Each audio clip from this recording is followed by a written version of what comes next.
Hi friends, welcome back to my channel. இன்றைக்கி ரொம்ப யூஸ்ஃபுல்லான டிப்ஸோட தான் இந்த வீடியோவில் வந்திருக்கேன். ஸோ இந்த வீடியோ ஸ்கிப் பண்ணாமல் பாருங்கள். ஸோ பொதுவாக எல்லார் வீட்லையுமே பீரா இல்லைனாலும் பரவாயில்ல. ஸோ இந்த மாதிரி நம்ம செல்ஃப்லேயே அழகாக அடுக்கி வைக்கலாம். ஸோ அது எப்படின்னு நான் சொல்கிறேன். இப்போ பாருங்கள், என்னோடய துணியெல்லாம் செட் செட்டாக இந்த மாதிரி அடுக்கி வச்சுருக்கேன். ஆனால் ஒவ்வொரு செட்டுக்கும் நடுவுலையும் இந்த மாதிரி நம்ம காலர் அட்டையோ இல்லை கார்போர்ட் அட்டையோ இந்த மாதிரி வச்சுட்டோம் அப்படின்னா அழகாக நம்மளோட துணி கலையவே கலையாது. ஸோ வேணுன்ற துணி நம்ம அழகாக எடுத்துக்கலாம். அதுவும் நீங்கள் வைக்கும்போது எப்படி வைக்கணும் அப்படின்னா, நம்மளுடைய டாப்பு, அதுக்கப்புறம் பேண்ட்டு, ஸோ இந்த மாதிரி செட்டாக வச்சுருங்க. நம்ம எடுக்கும்போது அழகாக வைக்கலாம். சைடில் இந்த சைடு பார்த்தீங்க அப்படின்னா நைட்டி, அதுக்கப்புறம் இன்னர் வேர்ஸ். ஸோ இந்த மாதிரி நம்ம லேடிஸோட துணி ஒரு செல்ஃபில் இந்த மாதிரி வச்சுட்டோம் அப்படின்னா வேணும் போது தேவைப்படும் போது அழகாக வச்சுக்கலாம். ஸோ இங்கே கூட ஸ்பேஸ் இருக்குது. நம்ம ஷால்ஸ்லாம் கூட வைக்கிறதுக்கு நம்ம இதை யூஸ் பண்ணிக்கலாம். ஸோ இந்த மாதிரி வைக்கும்போது என்ன ஆகும் அப்படின்னா, நம்மளோட துணி கலையவே கலையாது. பாருங்கள், வேணும் போது அழகாக நம்ம செட்டாக எடுத்துக்கலாம். ஸோ பார்க்கும்போதே நல்லா நீட்னஸாக இருக்குது பார்த்தீங்களா. ஸோ இந்த மாதிரி எல்லாம் பீரோவில் வைக்க முடியாது. வச்சாலுமே பார்த்தீங்க அப்படின்னா கலைஞ்சிரும். ஸோ இதுக்கப்புறம் கீழே பாருங்கள், இந்த இடத்துல நம்ம வீட்டில் புது துணி, அதாவது நம்ம பிள்ளைங்க போடுறது, நம்ம போடுற துணி, நம்ம ஹஸ்பண்ட் போடுற ஒரு சில புது துணியெல்லாம் ஓப்பன்லேயே வைக்க முடியாது. நம்ம என்ன ஃபுல்லாக விரித்து, அதாவது ஒரு துணியை போட்டு நம்ம க்ளோஸ் பண்ணி வச்சாலுமே, ஸோ ஒரு சில புது துணியெல்லாம் இந்த மாதிரி ஆன்லைனில் தனியாக இந்த மாதிரி விற்குது ஆர்கனைசர். நீங்கள் அழகாக இதில் கூடி புது துணி கூடி நீங்கள் இந்த மாதிரி வச்சுக்கலாம். ஸோ மேலேயுமே ஸ்பேஸ் இருக்குது. அழகாக இதுக்கு மேலே கூட எதுனா நீங்கள் வச்சுக்கலாம். கர்ச்சீஃப் இந்த மாதிரிலாம் கூட. ஸோ அடுத்து பாருங்கள், ஸோ இந்த மாதிரி பிள்ளைகளோட இன்னர்ஸ்லாம் இந்த மாதிரி கூட நீங்கள் அழகாக அடுக்கி வச்சுக்கலாம். இதில் தான் வைக்கணும்னு அவசியம் கிடையாது. நீங்கள் தனியாக கார்போர்ட் அட்டையில் கூட நீங்கள் வச்சுக்கலாம். ஸோ இன்னொரு துணி வைக்கிற மெத்தடுமே நான் சொல்கிறேன். சரி பாருங்கள், இதில் இன்னர்ஸ், அதுக்கப்புறம் மேலே ஷிமிஸ், இதெல்லாம் இந்த மாதிரி தனித்தனியாக நான் எடுத்து வச்சுருக்கேன். ஸோ இந்த மாதிரி தனித்தனியாக வைக்கும்போது நம்ம வேணும் போது அழகாக எடுத்துக்கலாம். பார்க்கும்போதே நல்ல நீட்னஸாக இருக்குது பார்த்தீங்களா. ஸோ அதுக்கு அடுத்தப்புறம் இந்த மாதிரி நம்ம ஒரு சில பொருட்கள், அதாவது ஸ்டேஷ்னரி இதெல்லாம் போட்டுக்கிறதுக்கு நம்ம தனியாக இந்த மாதிரி ஆர்கனைஸ் இருக்கணும். இதை நீங்கள் துணி வைக்கிறதுக்கு கூட நீங்கள் யூஸ் பண்ணிக்கலாம். எப்படின்னு நான் சொல்கிறேன். அடுத்து நம்ம ஸ்கூல் போகிற பிள்ளைகள் ட்ரெஸ் எல்லாம் எப்படி எடுக்கணும்னு நான் சொல்கிறேன். ஸோ இந்த மாதிரி ட்ராஸ்லாம் ஆன்லைனில் விற்கும். இது ஒரு சிலர் நிறைய பர்பஸ்க்கு யூஸ் பண்ணுவாங்க. ஆனால் நான் என்னோடய பிள்ளைகளோட துணி வைக்கிறதுக்கு தான் அதை யூஸ் பண்ணிக்கிறேன். ஏன்னா காலையில் அர்ஜென்ட்டாக நம்ம சமைச்சிருக்கோம். பிள்ளைங்களை ஸ்கூலுக்கு அனுப்பும்போது நம்மளுக்கு தேவைப்படக்கூடிய ஒரு சில துணிகளாம் எடுக்கிறதுக்கு வாட்டமாக இருக்கிறதுக்காக தான் நான் இதை வாங்கியிருக்கேன். அதுக்கு முன்னாடி பாருங்கள், இப்போது என்னோடய ட்ரெஸ் மட்டும் தான் எப்படி ஆர்கனைசர் பண்ண சொல்லியிருந்தேன். ஸோ இப்போ செல்ஃபெல்லாம் கம்மியாக இருந்துச்சு அப்படின்னா இந்த மாதிரி கூட நீங்கள் அழகாக அடுக்கி வச்சுக்கலாம். இப்போ பார்த்தீங்கன்னா என் பொண்ணோட ட்ரெஸ்ஸும் என் பையனோட ட்ரெஸ்ஸும் இதுவுமே செட்டாக வச்சுருக்கேன். பேண்ட்டு, டிஷர்ட்டு இந்த ரெண்டுமே சேர்த்து வச்சுருக்கேன். ஸோ அதாவது பிள்ளைகள்லாம் ஸ்கூல் விட்டு வந்துட்டாங்க அப்படின்னா ஈவினிங் டைமில் ட்ரெஸ்ஸு போடுவாங்க. அதுக்கப்புறம் போயிட்டு வந்துட்டுமே டியூஷன்லாம் போயிட்டு வந்துட்டு சம்டைம் மாற்றுற மாதிரி இருக்கும். அந்த மாதிரி இருக்கும்போது ஒவ்வொரு டைமும் போடுறதுக்கு நான் அழகாக இந்த மாதிரி தனித்தனியாக எடுத்து வச்சுருக்கேன்.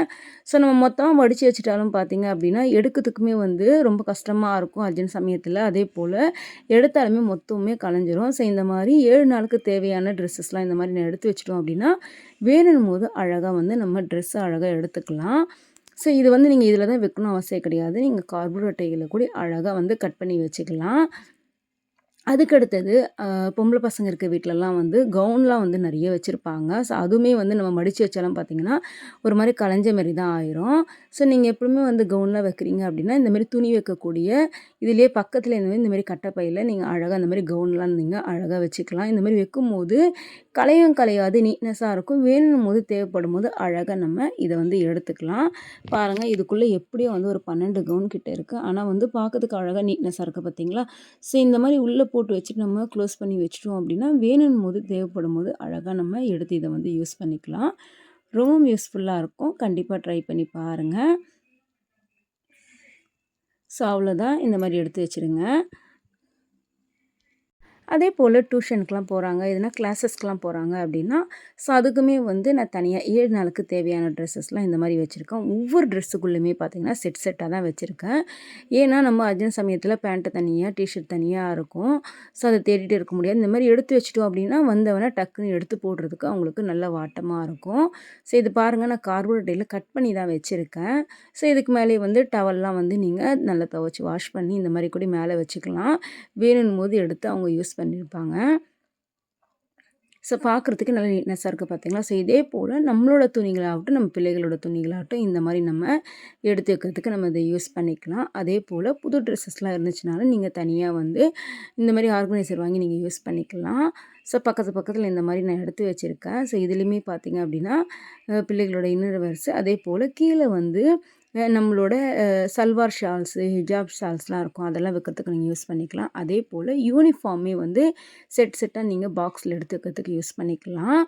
ஸோ ஒரு சில துணிகள்லாம் ஜீன்ஸ் பேண்ட்டு, ஜீன்லான ட்ரெஸ்ஸஸ்லாம் கூட தனியாக நம்ம ட்ரெஸ்ஸாக சேர்த்து நம்ம வைக்க முடியாது. இந்த மாதிரி தனியாக பாக்ஸஸில் கூட நம்ம எடுத்து வச்சுக்கலாம். அதே போல் நான் போடக்கூடிய ஹிஜாப்மே ஆகட்டும், அதுவுமே வந்து கொஞ்சம் பெருசாக இருக்கும்ல. ஸோ அதுவுமே வந்து இந்த மாதிரி பாக்ஸில் கீழே தான் நான் அடுக்கி வச்சுருக்கேன். ஸோ இந்த மாதிரி தனித்தனியாக நீங்கள் எடுத்து வச்சுட்டீங்க அப்படின்னா தேவைப்படும்போது நம்மளுக்கு எந்த ஒரு டென்ஷன் இல்லாமல் அழகாக நம்ம எடுத்து யூஸ் பண்ணிக்கலாம். அவ்வளோதான். ஷெல்ஃபில் இந்த மாதிரி ஒரு ஸ்க்ரீன் துணி போட்டு விட்டுட்டிங்க அப்படின்னா அழகாக வந்து க்ளோஸில் இருந்துச்சுன்னா டஸ்ட்டுமே படியாது, நல்லா பார்க்கறதுக்குமே நீட்னஸாக இருக்கும். ஸோ நான் கார்பரேட்டுன்னு சொன்னது இந்த மாதிரி நம்ம டிட்டர்ஜென்ட் போடுவாங்கன்னா நம்மளுக்கு கிடைக்கும்ல. ஸோ இந்த மாதிரி அட்டை இருந்தால் எடுத்துக்கோங்க, நல்லா கனமாக தான் இருக்கும் அது. ஸோ இதை வந்து 2 துண்டாக கட் பண்ணிவிட்டு நீங்கள் துணிகள்லாம் தேவைப்படுற துணியெல்லாம் ஒரு சிலதெல்லாம் வந்து இந்த மாதிரி துணிகளை வந்து நீங்கள் அடுக்கி வைக்கிறதுக்கு கூட இதை யூஸ் பண்ணிக்கலாம். கண்டிப்பாக ட்ரை பண்ணி பாருங்கள். ஸோ துணியெல்லாம் அடுக்கி வைக்கிறதுக்கு இந்த மாதிரி நம்ம ஷெல்ஃபில் வைக்கலாம். ஒரு சில டைமில் புடவையெல்லாம் எப்படி மடிக்கணும்னு சொல்கிறேன். ஸோ இந்த மாதிரி நம்மள வீட்டில் யூஸ் பண்ணக்கூடிய இந்த டூத் பேஸ்ட்டோட கவர் அது லாஸ்ட்டாக தீர்ந்து போயிடுச்சுன்னா இந்த மாதிரி கட் பண்ணி எடுத்துக்கோங்க. ஹேங்கரில் ஒவ்வொரு ஹேங்கர்லேயும் கழுத்து பகுதியில் இந்த மாதிரி மாட்டி விட்டுட்டிங்க அப்படின்னா நிறைய நம்ம 1 பை 1 கீழே மாட்டி விட்டுக்கலாம். ஸோ இப்போ இதில் வந்து புடவை, ஷாலு இதெல்லாம் வந்து நீங்கள் அழகாக மாட்டி வச்சுக்கலாம். ஸோ பார்க்கும்போதே நல்லா அழகாக இருக்கும், கலையும் கலையாது. சட்டு நம்மளுக்கு தேவைப்படும் போது இந்த மாதிரி நம்ம எடுத்துக்கலாம். கண்டிப்பாக ட்ரை பண்ணி பாருங்கள். இந்த டிப்ஸுமே உங்களுக்கு பிடிச்சிருக்கும்னு நினைக்கிறேன். பிடிச்சிருந்தால் மறக்காமல் நம்ம சேனலை சப்போர்ட் பண்ணி சப்ஸ்கிரைப் பண்ணிக்கோங்க. அடுத்து ரொம்ப யூஸ்ஃபுல்லான ஒரு கிச்சன் டிப்ஸ் தான் பார்க்க போகிறோம். நம்ம வீட்டில் இந்த மாதிரி வாழைப்பழம்லாம் வாங்கினோம் அப்படின்னா சம்டைம் வந்து பழுக்கவே பழுக்காது. இது சட்டுன்னு பழுத்து வரணும்னா உங்களுக்கு ஒரு டிப்ஸ் நான் சொல்கிறேன்.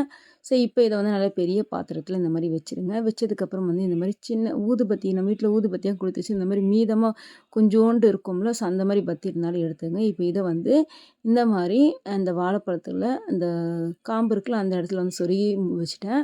ஸோ மூடி விட்டுருங்க, அவ்வளோதான். இப்போ இதுக்கு மேலே வந்து ஒரு துணியை விட்டு நீங்கள் மூடி வச்சிட்டிங்க அப்படின்னா மறுநாளே சூப்பராக நம்மளோட வாழைப்பழம் வந்து நல்லா பழுத்து கிடைக்கும்.